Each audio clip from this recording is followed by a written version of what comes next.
Hello বন্ধুরা, আমাদের HD TV চ্যানেলে আপনাদের স্বাগতম। আমি দীপিকা চলে এসেছি আপনাদের জন্য গীতা এলএলবি সিরিয়ালের আপডেট নিয়ে। বন্নির ঘরে গিয়েই অগ্নিজিৎ মুখার্জি অভিনয় করতে শুরু করে। বলে, দেখো তুমি বরণ করতে যাবে না? হ্যাঁ, তাহলে চলো। এই না না, যেও না এই অবস্থায়। কেন, কি হয়েছে? তোমার বর কোথায়? ও তো বেরিয়ে গেল, বললো কি একটা কাজ আছে তাই। ওকে পেলে না আমি কানের নিচে দুটো লাগাবো। এত সুন্দর একটা বউ, তার দিকে নজর দেবে না, যত্ন করবে না? দেখো তোমার মেকআপটা কেমন যেন হয়ে গেছে। কি?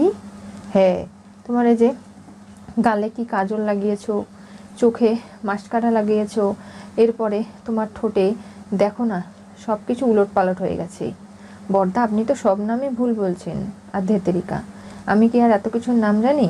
তবে যে গালে কি লাগিয়েছো, ব্লাশ, সেটা একদমই ভালো লাগছে না। বিশ্বাস করো, তোমার মেকআপটা ঠিক করে নেওয়া উচিত। কৃপান চলে এসেছে, তোমার জন্য অপেক্ষা করবে, সমস্যা নেই। কিন্তু তুমি খুশ শাশুড়িমা বলে কথা, এখন যদি সুন্দর না লাগে তাহলে কি হবে?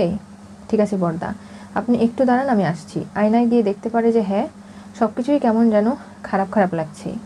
বলাতে আরও বেশি মনের মধ্যে খুঁতখুঁতি ঢুকে যায়। বলে, আপনি একটু দাঁড়ান, আমি একদম সব কিছু ঠিকঠাক করে আসছি। ঠিক আছে। বনি চলে যায়, গিয়ে মেকআপ করতে বসে বলে। অগ্নিজিৎ মুখার্জি বলে, আমার বৌমা শুধু একজন ভালো লয়ার নয়, সে মেয়েদের মনও বোঝে। পরিবেশ পরিস্থিতি মানুষকে খুব সহজেই দূরদর্শিতার সাথে চিনে ফেলে। আজকে বৌমা যা পরিকল্পনাটা করেছে না, দুর্দান্ত। এই বসে পড়েছে বন্নি, আধা ঘন্টার কমে আর ওর মেকআপ শেষ হবে না। এদিকে রাকা সাজগোজ করে বেরিয়ে যাচ্ছে। তখনই গীতার পরিকল্পনা মাফিক ছোটকা গিয়ে রাকার সঙ্গে রোমান্স করতে শুরু করে। বলে, তোমাকে কি সুন্দর লাগছে রাকা।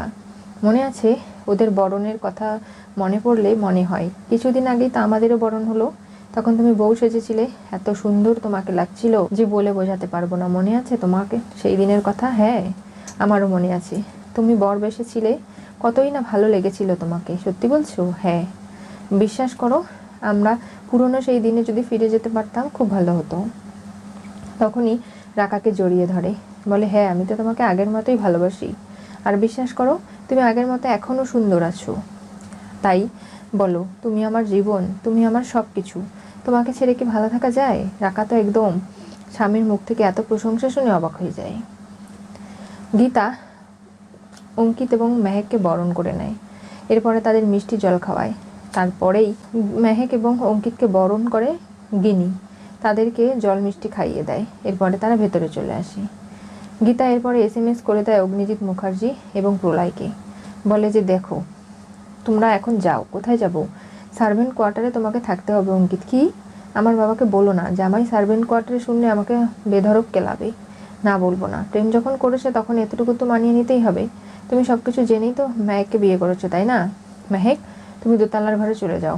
আর নিচতলায় সার্ভেন্ট কোয়ার্টারে যেখানে জানলা, তোমারও জানলা ঠিক সেখানে, ওখান থেকে অঙ্কিতকে ভিডিও কল করো, ওর সঙ্গে কথা বলো, চিঠি আদান প্রদান করো, ভাব ভালোবাসা করো। আর কাছাকাছি আসা হ্যাংলার মতো করো না তো। তুমি কি বাসর রাতে আমি তোমাকে মেহেককে পৌঁছে দেইনি? তোমরা কি রোমান্স করোনি? করেছো তো। গীতা বৌদির ওপর এতটুকু ভরসা রাখো। যাও, এখন তাড়াতাড়ি যাও, কেউ আসার আগে। আর মেহেক, তুমি ওপরে চলে যাও। কৃপান কিন্তু আসবে, এসে তোমার মান ভাঙানোর চেষ্টা করবে। তুমি তো ঝগড়া করে এসেছো। দরজা ঠকঠক করবে, দরজার বাইরে হয়তো দাঁড়িয়েও থাকবে।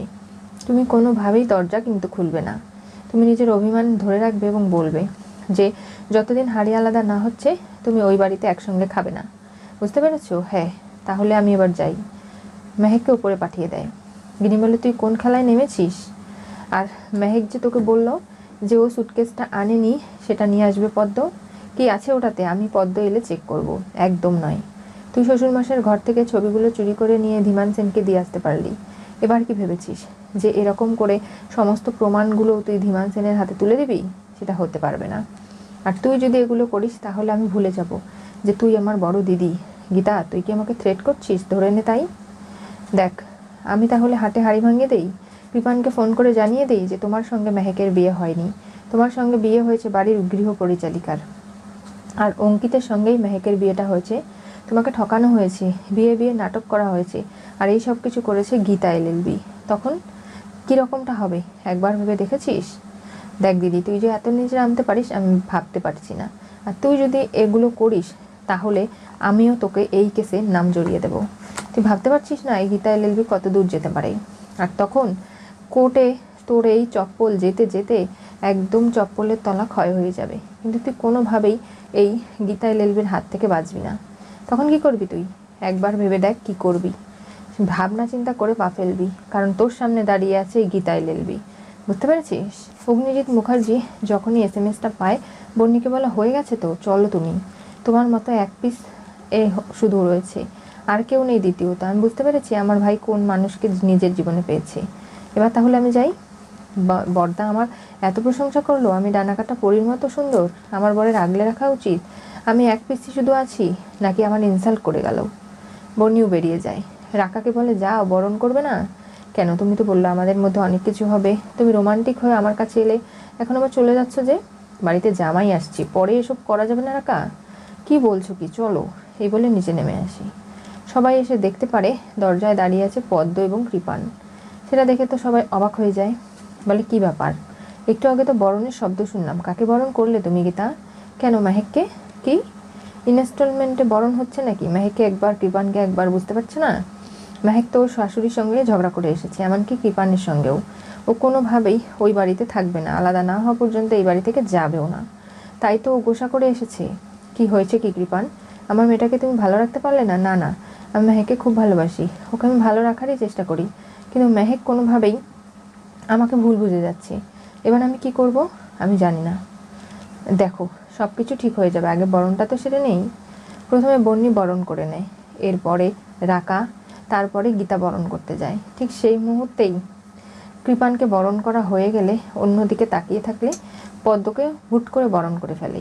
তখনই রাকা এবং বর্ণি জানায় যে কি ব্যাপার, তুমি পদ্মকে কেন বরণ করছো? ও ভুল হয়ে গেছে, থুরি, আসো ভেতরে আসো তাড়াতাড়ি। মেহেক কোথায়? মেহেক তো উপরের ঘরে চলে গেছে, নিজেকে ঘরবন্দি করে রেখেছে। বলেছে তোমার সঙ্গে কোনো কথা বলতে চায় না, সম্পর্কও রাখতে চায় না। না না, এগুলো করলে কি করে চলবে? আরে জামাই, তুমি আগে কিছু খেয়ে যাও না, আমি আগে মেহেকের সঙ্গে দেখা করব। এই বলে মেহেকের ঘরে চলে যায়।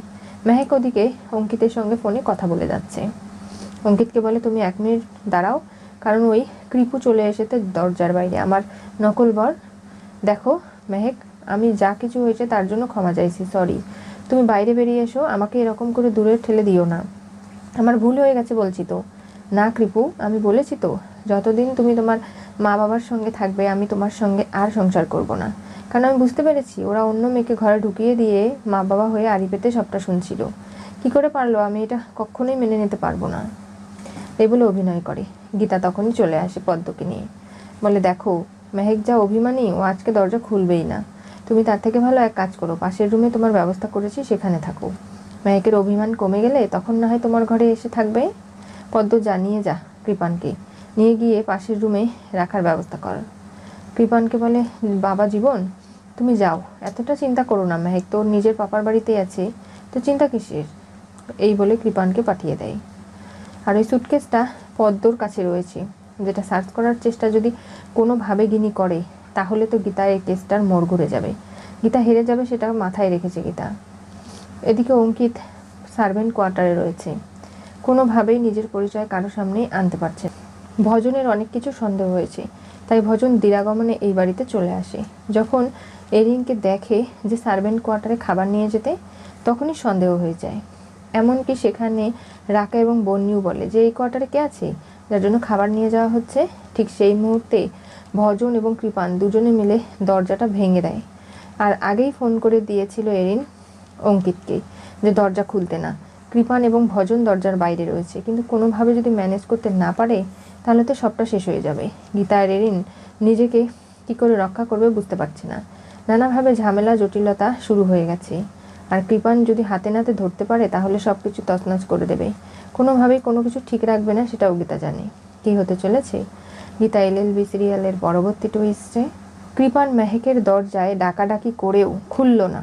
পদ্মের সাথে কৃপানকে গীতা বরণ করলো।